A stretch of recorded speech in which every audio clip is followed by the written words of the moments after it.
زکوٰۃ نکالنی ہے، اپنا حساب رکھنا ہے۔ اور پھر یہ بھی مسئلہ کیا سمجھ لیں کہ زکوٰۃ کے لیے کوئی رمضان کا مہینہ اللہ رسول نے مقرر نہیں کیا۔ اصل اصول یہ ہے کہ مثلا رمضان کے بعد قربانی کا مہینہ کر لیں، اس میں اگر کسی نے کوئی کاروبار شروع کیا یا پیسے آئے، اور جب سال گزرے گا، اصل بات کیا ہے کہ بندہ مسلمان ہو، عاقل بالغ ہو، وہ کام کاروبار کر رہا ہے اور اس کے پاس پیسہ ہے، جس مہینے سے جس دن سے شروع کیا ہے، پھر اگلا سال وہی دن جب آئے گا وہ اپنا حساب کرے گا کہ میرے پاس اتنا پیسہ ہے اور جتنا پیسہ بنتا ہے اس میں سے زکوٰۃ ادا کرنی ہے 40واں حصہ۔ رب العالمین نے کیسا نظام رکھا ہے، یہ بھی نہیں فرمایا کہ میرے راستے میں جو ہے وہ آدھے دے دو، آدھے زکوٰۃ کے، کون مشکل بن جاتا تھا۔ صرف 2.5% کتنا دینا ہے؟ 2.5% دینی ہے، 40واں حصہ جس کو آپ کہیں یا 2.5% کہیں، ایک ہی بات ہے، اتنا ہی دینا ہے۔ دینا کب ہے؟ سال کے بعد۔ وہ آپ رمضان المبارک میں اپنا حساب کریں، لیکن میں عرض کر رہا تھا کہ اللہ رسول نے کوئی رمضان کا مہینہ مقرر نہیں کیا۔ ہاں یہ ہے کہ اس ماہ مقدس میں ہمارے اندر جذبہ ہوتا ہے تو ہم ادا کر دیتے ہیں، بڑی اچھی بات ہے، لیکن کوشش کریں کہ جس مہینے میں ہم نے کوئی کام شروع کیا تھا یا ہمارے پاس پیسے آنا شروع ہوئے، اور پھر 1 2 3 4 8 مہینے 10 مہینے 11 12 جو ہی جس مہینے میں، وہ رمضان کا ہو، محرم کا ہو، وہ سفر کا ہو، جہاں ہمیں سال پورا ہوگا ہم اپنا حساب کریں گے، اور جو 40واں حصہ ہے 2.5% کے حساب سے وہ ہم زکوٰۃ ادا کریں گے۔ پھر ہمیں یہ بھی مسئلہ کچھ دوست پوچھ رہے تھے، بھئی جو زیورات ہیں، کچھ لوگوں میں باتیں مشہور ہو جاتی ہیں، جس طرح صدقے کے حوالے سے بات کی، بس صدقہ لے آئیں کسی کے سر پہ پھیریں تب صدقہ قبول ہوگا، نہیں، ایسی کوئی روایت نہیں ہے، کوئی ایسی بات نہیں ہے۔ اسی طرح زکوٰۃ کے لیے جو زیورات ہیں، کچھ لوگوں کا یہ خیال ہے کہ شاید جو استعمال والے ہیں ان پہ نہیں ہے، جو بڑے ہیں ان پہ نہیں، اس طرح کی کوئی اصل بنیادی مقصد کیا ہے کہ جو زیورات ہیں وہ استعمال والے ہوں یا بڑے ہوں، سب پہ، کیونکہ وہ پیسہ ہے نا۔ اصل بنیادی بات یہ ہے کہ وہ پیسہ ہے، مال و دولت ہے، وہ سارے پڑے رہیں، کچھ استعمال کریں، جس طرح مرضی ہے، وہ پیسہ پیسہ ہی رہے گا۔ استعمال میں اگر ہماری مائیں بہنیں ان کو لائیں یا وہ رکھیں، جہاں مرضی ہے کریں، لیکن وہ پیسہ ہے، جب بھی بیچیں گے وہ نقدی ہے، وہ پیسہ ہے۔ اس حوالے سے زیورات چاہے وہ گھر پڑے ہوں یا استعمال میں ہوں، سب کا حساب کرنا پڑے گا۔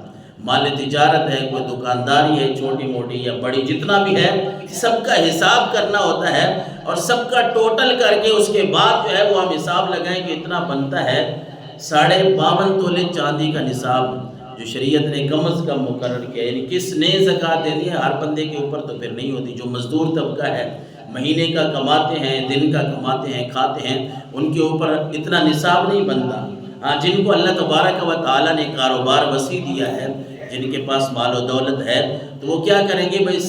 یعنی زکوٰۃ کا جو نصاب ہے شریعت نے وہ پکا مقرر کیا ہے۔ میں جاننا چاہتا ہوں، آپ جاننا چاہتے ہیں کہ میرے اوپر زکوٰۃ ہے کہ نہیں؟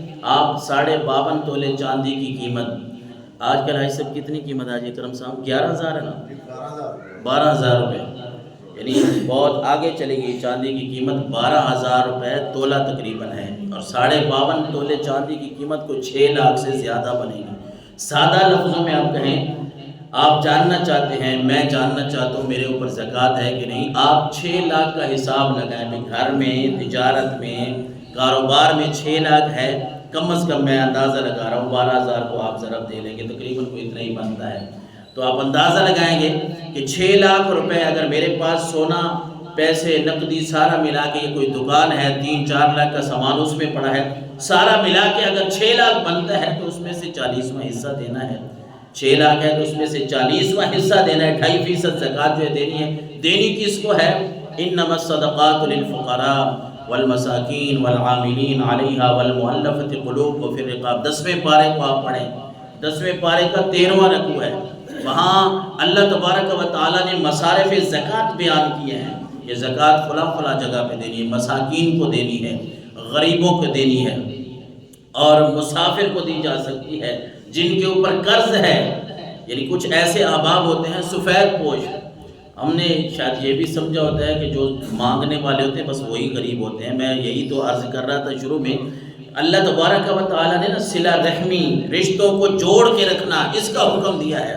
اگر ہر بندہ اپنے رشتہ داروں کو سنبھالنا شروع کر دے نا، وہ ضروری نہیں ہے کہ جب مانگیں گے تو تب میں ان کے حالات کا پتہ کروں گا، نہیں، ویسے بندہ پتہ ہوتا ہے۔ اور زکوٰۃ میں یہ بھی یاد رکھیں اپنے بہن بھائیوں کو بھی دے سکتے ہیں، کس کو نہیں دے سکتے یہ بات بلکہ سن لیں، اپنی اصل کو اور اپنی نسل کو نہیں دے سکتے، مطلب اصل اپنا سگا باپ، سگی ماں، اصل ہو گیا ہماری جڑ ہو گئے، اپنا سگا باپ، سگا دادا، سگا نانا، سگی نانی، سگی ماں، ان کو نہیں دے سکتے۔ اور نسل کو اپنے جو پیٹ کے، اپنے جو نطفہ سے ہیں، اولاد ہے، اپنی سگی اولاد، اپنے بیٹے اور بیٹیاں، ان کو نہیں دے سکتے۔